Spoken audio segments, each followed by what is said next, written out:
Hi, this is Andre. I want to talk about switching between multiple loops on the Echoplex Digital Pro. Thank you very much to Mark Oswald for commissioning this video. What I've done is built up 4 different loops off camera. Let's check them out. That's loop number 1,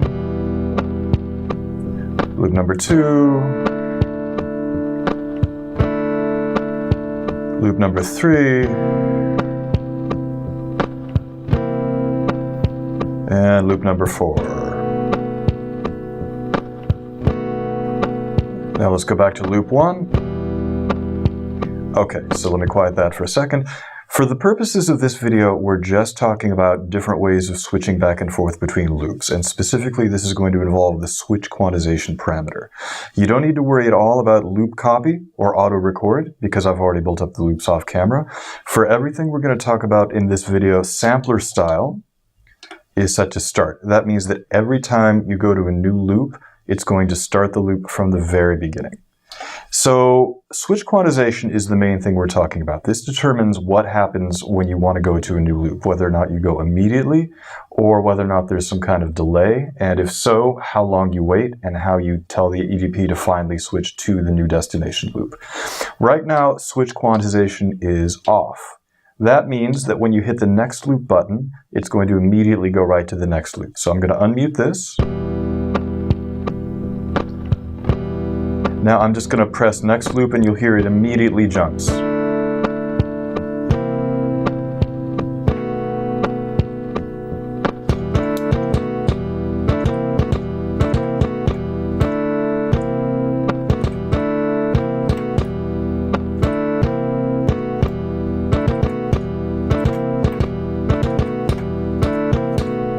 And so forth.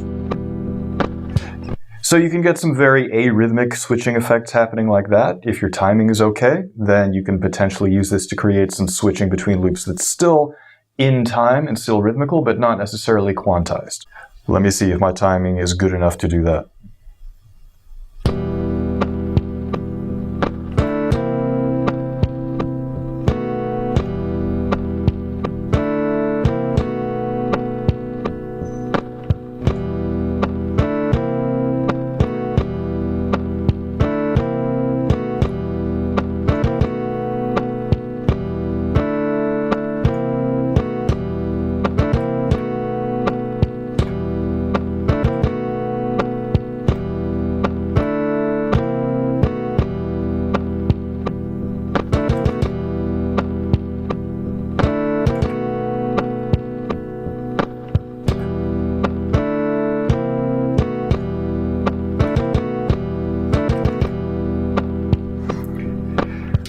Well, I'm not going to get the gold medal for manual timing there, but you get the idea. So you can switch back and forth between different loops immediately if switch quantize is set to off. If we go up to the switch quantization parameter, right now we've had it set to off. The next one after that is called confirm for CNF. This has to do with switching to another loop, but waiting for a second button press to confirm that you want to make the change. So we get out of parameters, we're going to unmute. Now if I hit next loop, now we're in a waiting state. It's not going to go to the next loop until we actually confirm it with a button press. Now the easiest button press to use is going to be undo. And when you hit undo, that's basically the equivalent of confirming going immediately into the loop with no quantization. Here's why this is substantially different than having quantize set off. Let's say that you want to jump directly from loop 2 to loop 4. If quantize is off and you're using next loop to scroll through the loops in order, 1, 2, 3, 4, then you wouldn't be able to do that. But since switch quantize is set to confirm, CNF, if I want to go right from loop 2 to loop 4, I can scroll through, I can completely skip loop 3, and then as soon as I'm ready to switch, I can hit undo. So this is a nice way of being able to jump back and forth between loops that are not adjacent. Say I want to go from loop 4 to loop 3. There we go. Let's say I want to go from loop 3 to loop 1. So when using confirm, next loop scrolls you through the different possibilities, and then it waits for the confirmation button press. the most basic one to use is undo.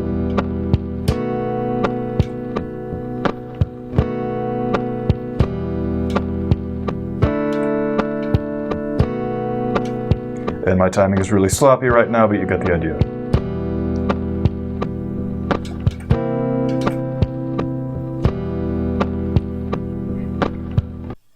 The next switch quantization parameter value after confirm is cycle. This will switch loops on the next cycle downbeat. As we've talked about before, cycles are multiples of the loop. Each one of the loops I have going right now is a 4-cycle loop. 3, 4, 1, 2, 3, 4. The count here is a little off from the audible downbeat, but I'm thinking of cycle 4 there as the downbeat. So with switch quantize set to cycle, it's going to wait until it gets to the downbeat of the next cycle before it changes. So this is very good if you want to be able to switch very rhythmically between loops.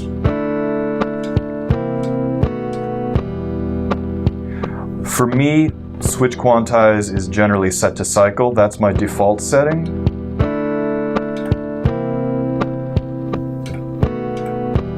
Because I like that you can switch back and forth between them very rhythmically. I don't have to worry if my manual timing is good or not.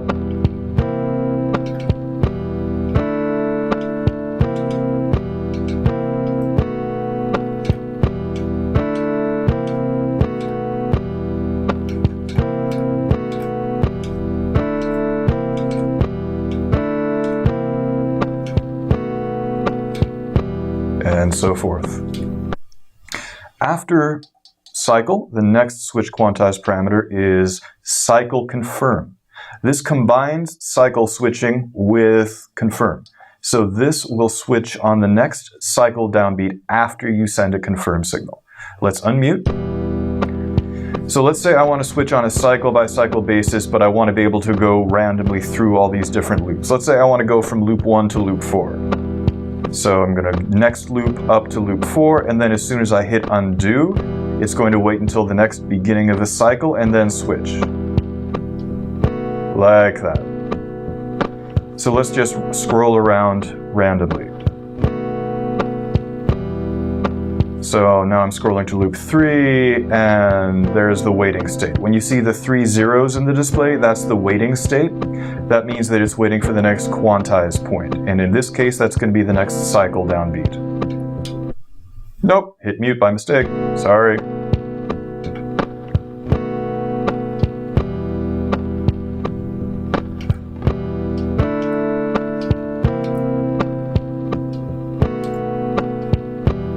That kind of idea. After cycle confirm, the next parameter value for switch quantization is loop. This will change loops at the downbeat of the entire loop point. Unmuting.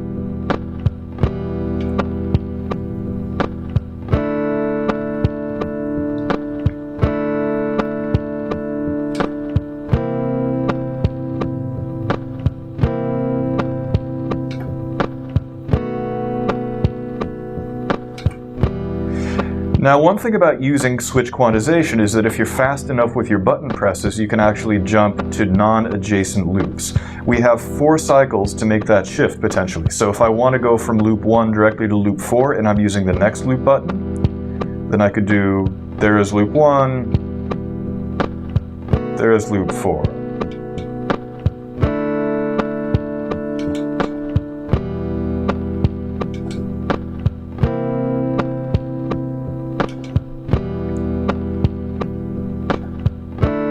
So because each one of these loops is 3 seconds and change, and because switch quantize is set to loop, that means it's not going to change loops until it gets to the beginning of the entire 3-second loop, which means that you have a fair amount of time to switch manually to non-consecutive loops.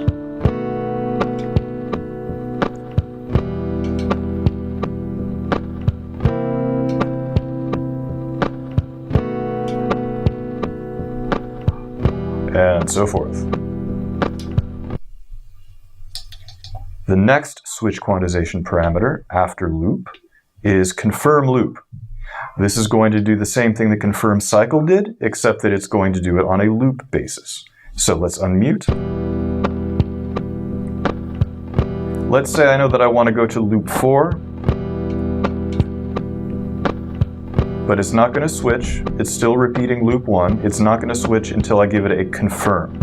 The easiest way to do a confirm is to do undo. So now, boom, now it switches. So let's say let's not say that I'm noodling gratuitously. Let me actually noodle gratuitously. Let's go back to chord 1.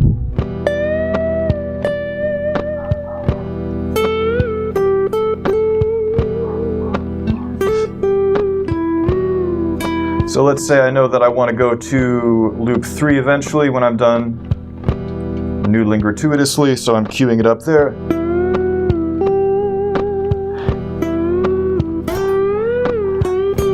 And let's switch now.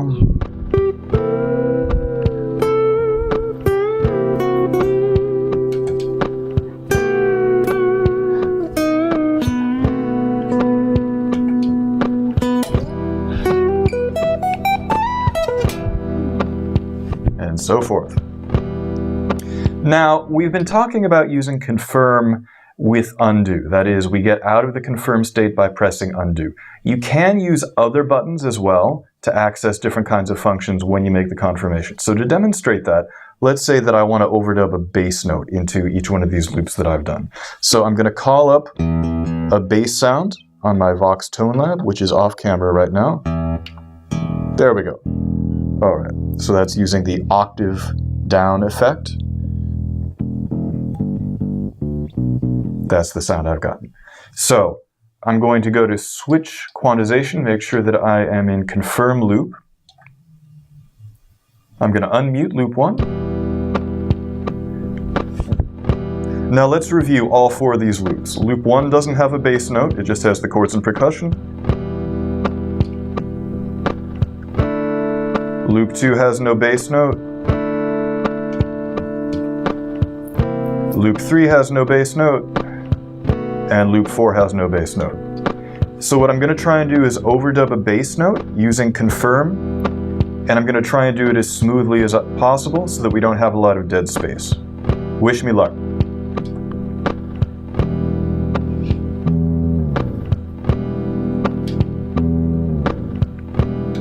Now I'm going to exit confirm with overdub.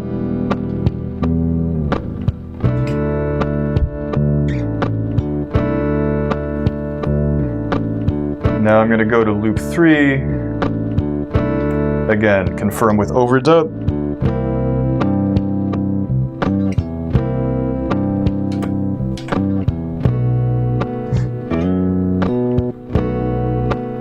Then back to loop 1, except I have to confirm it. There we go. So now we've got the bass notes in each of those.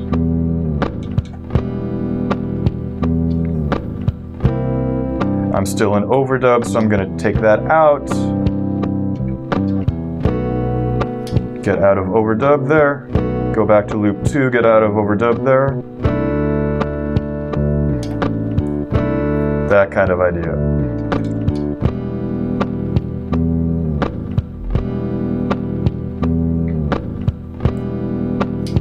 So in order to send a confirm, you can use different functions. Overdub, multiply, mute, insert. They're a little involved, to be honest, and it's more than I want to go into in this particular video.